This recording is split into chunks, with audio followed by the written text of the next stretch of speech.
Hi everybody, welcome back to our channel. For those of you who are new, welcome to our channel. My name is Maggie. You can call me Mags, anything works. I'm totally fine with either option. People call me both. It's a wonderful time. I hope that everybody's having a wonderful day, a wonderful week today, and I hope that you're ready for this next installation of the Back Atcha podcast series.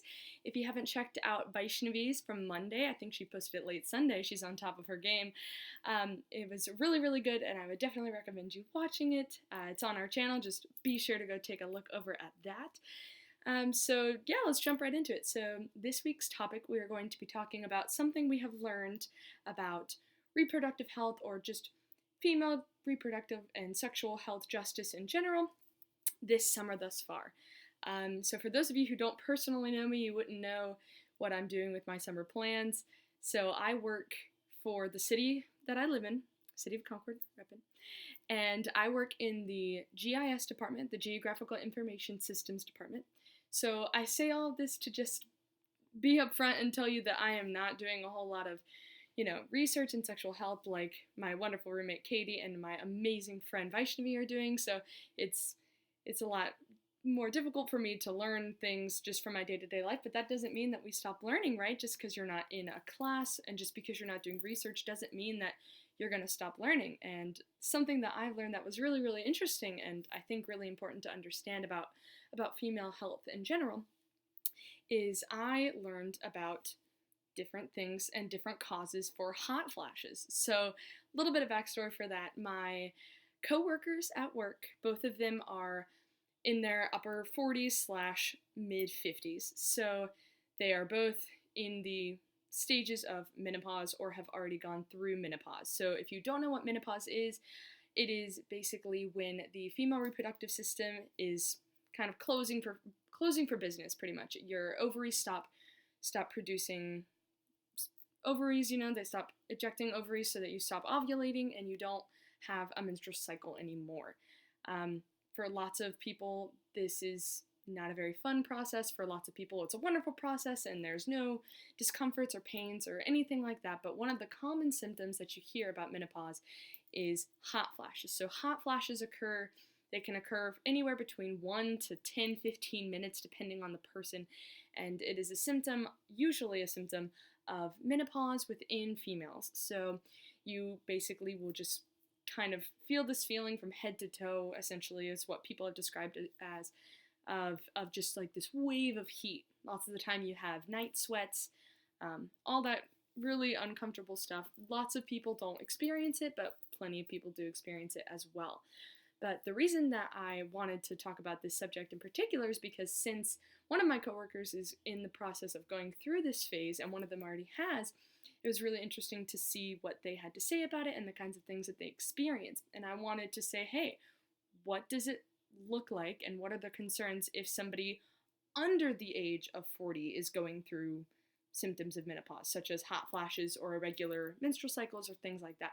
So I kind of started to do some research on that, and that's what I wanted to share with you guys about what I've learned about female health. So let's jump into that.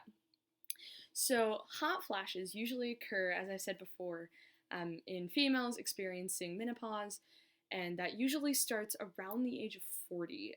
It depends obviously from person to person, but 40 is usually about the lowest range that it starts at.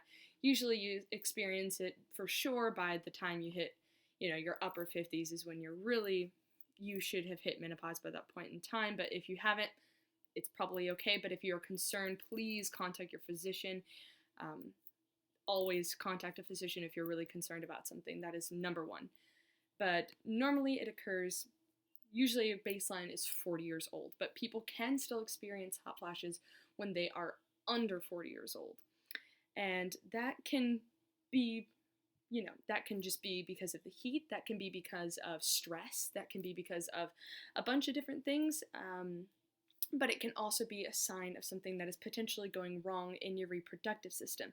So if you have hot flashes and they are accompanied by things like missed periods, really irregular periods from your normal, lots of pain, discomfort, that kind of thing, you may have what is known as primary ovarian insufficiency, which I learned about this past summer. So that condition occurs in about 1 in 100 females. and it can lead to bone fractures and heart disease later on in life, actually. So it's essentially where your ovaries stop functioning really, really early in life. If this occurs before the age of 40, if you're experiencing these symptoms before the age of 40, especially significantly before the age of 40, you should really contact your physician, because they can help protect your future bone health and your heart health if they recognize and treat and diagnose the problem early.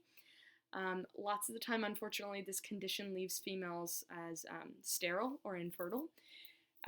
That's not always the case, though. There is potential and hope for people to be able to get pregnant if they so desire. Lots of the time, that'll have to occur through what is known as in vitro fertilization. So it really just depends from person to person. It depends on how severe the situation is. It depends on how early you get treatment and diagnose the problem. So once again, if you're experiencing any of those kinds of symptoms, please talk to a physician if you haven't already talked to a physician. It's really, really important.